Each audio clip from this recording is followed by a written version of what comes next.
पृथ्वी सबके लिए पर्याप्त है, पर हर किसी के लालच के लिए नहीं। महात्मा गांधी के ये शब्द आज भी कितने सही लगते हैं, खासकर जब हम जलवायु परिवर्तन पर बात करते हैं। नमस्ते, आज हम इंडियन एक्सप्रेस में प्रकाशित एक लेख के आधार पर बॉन जलवायु सम्मेलन 2025 पर थोड़ी गहराई से चर्चा करेंगे। ये चर्चा यूपीएससी की तैयारी करने वालों के लिए तो खास है ही, मतलब मेंस और प्रीलिम्स दोनों के लिए, पर आम जानकारी के लिए भी ये बहुत अहम है।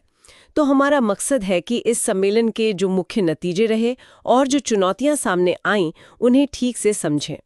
तो सबसे पहले ये बॉन सम्मेलन आखिर है क्या, संक्षेप में बताएं तो। हाँ, देखिए, ये यूएनएफसीसी यानी United Nations framework convention on climate change के तहत होने वाली एक मध्यवार्षिक बैठक है। मतलब ये एक तरह से स्टेज सेट करती है अगले बड़े सम्मेलन COP30 के लिए, जो ब्राजील में होना है। अच्छा। यहाँ पर सदस्य देश, वैज्ञानिक, सिविल सोसाइटी, ये सब मिलकर जो काम हो रहा है उसकी समीक्षा करते हैं और तकनीकी मुद्दों पर बात करते हैं। इसमें दो मुख्य सहायक निकाय हैं, SPI और SBSTA। एक इम्प्लीमेंटेशन पर फोकस करता है, दूसरा साइंटिफिक सलाह पर। समझ गई। तो चलिए अब जरा मुख्य चर्चा बिंदुओं पर आते हैं। सम्मेलन में कई बातें हुई, लेकिन कुछ खास मुद्दे रहे होंगे, जैसे वैश्विक अनुकूलन लक्ष्य GGA, वहां क्या रहा? हाँ, GGA यानी ग्लोबल गोल ऑन एडेप्टेशन। इसका मकसद तो है पेरिस समझौते के तहत देशों की क्षमता बढ़ाना, ताकि वो जलवायु परिवर्तन के असर से निपट सकें और लचीले बन सकें। बॉन में इस पर थोड़ी प्रगति दिखी, मतलब किन इंडिकेटर्स पर इसे मापें, इस पर कुछ काम हुआ। लेकिन जो असल मुद्दा है, पैसा और तकनीक यानी मीन्स ऑफ इम्प्लीमेंटेशन, उस पर सहमति नहीं बन पाई। तो ठोस नतीजा नहीं निकला, कह सकते हैं। अच्छा, यानी लक्ष्य तय करने की दिशा में कुछ कदम, पर उसे पाने के साधनों पर अभी भी असहमति है। एक और चीज थी, न्याय संगत संक्रमण कार्य कार्यक्रम JTWP, उसमें कुछ बेहतर हुआ? हाँ, JTWP पर कह सकते हैं कि महत्वपूर्ण प्रगति हुई। अच्छा। बातचीत करने वालों ने एक बेलिम एक्शन मैकेनिज्म बनाने पर सहमति जताई है।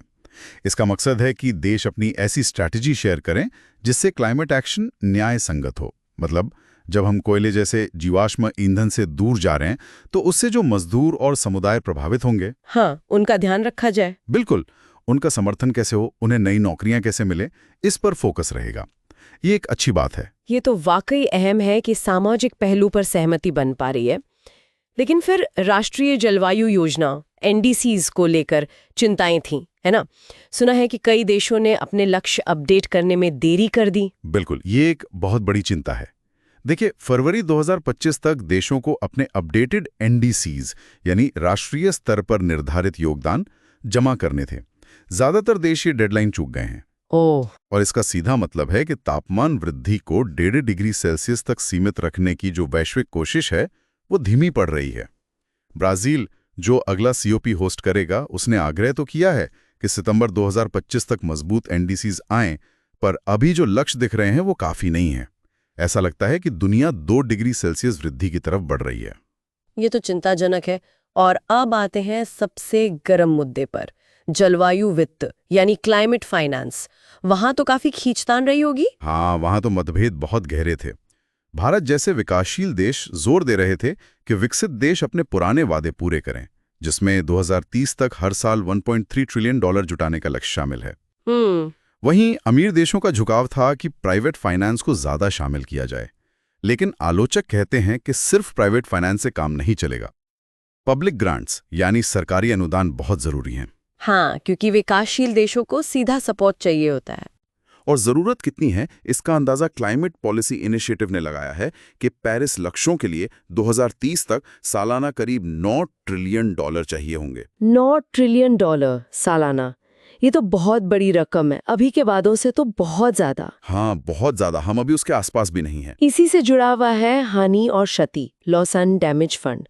उसका क्या स्टेटस है? वो तो और भी कमजोर स्थिति में है। जरूरत लगभग $1 ट्रिलियन की बताई जा रही है। और मिला कितना? वादे हुए हैं सिर्फ $768 मिलियन के, और असल में पैसा आया है सिर्फ $321 मिलियन।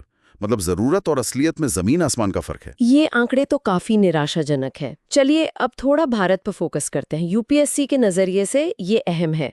भारत के अपने एनडीसीज की क्या स्थिति है? हाँ, भारत ने अगस्त 2022 में अपने एनडीसीज अपडेट किए थे। इसमें 3 मुख्य लक्ष्य रखे गए।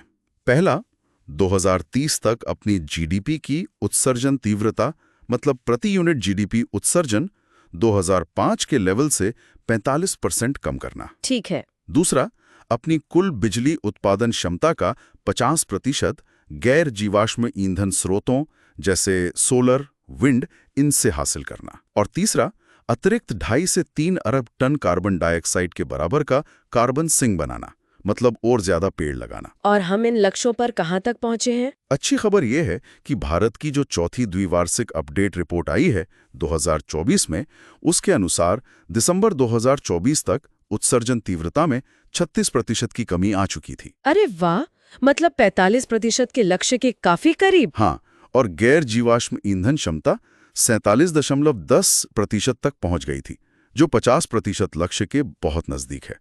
और करीब 2.2 अरब टन का कार्बन सिंक भी बन चुका है। तो कह सकते हैं कि भारत अपने लक्ष्यों की तरफ सही रास्ते पर है। बिल्कुल, भारत अच्छा प्रदर्शन कर रहा है अपने वादों को लेकर। तो अगर हम पूरी बातचीत का सार निकालें, बॉन सम्मेलन में कुछ चीजें आगे बढ़ी, जैसे JTWP, हाँ, लेकिन वित्त और एनडीसीज की महत्वाकांक्षा जैसे जो बड़े मुद्दे हैं, उन पर अभी भी बड़ी बाधाएं हैं। तो COP30 के लिए राह काफी चुनौतीपूर्ण लग रही है। बिल्कुल सही। बॉन्ड ने COP30 के लिए एक मुश्किल स्टेज सेट किया है। और यहीं पर एक बड़ा सवाल खड़ा होता है सोचने के लिए कि विकसित देशों से जो वित्तीय मदद मिलनी चाहिए, उसमें कमी के बावजूद भारत जैसी जो विकासशील अर्थव्यवस्थाएं हैं, वो अपने महत्वाकांक्षी जलवायु लक्ष्यों और अपनी विकास की जरूरतों के बीच संतुलन कैसे साधेंगी? ये वाकई एक अहम सवाल है। ये एक ऐसा सवाल है जिस पर लगातार सोचने और काम करने की जरूरत होगी। बिल्कुल। तो इस अहम मुद्दे पर दर्शकों के क्या विचार हैं? अगर आप यूपीएससी की तैयारी कर रहे हैं या इस विषय में दिलचस्पी रखते हैं, तो इस चर्चा को लाइक और सब्सक्राइब जरूर करें और अपने सवाल या विचार कमेंट्स में जरूर बताएं। हम कोशिश करेंगे कि आगे की चर्चाओं में उन्हें शामिल कर सकें।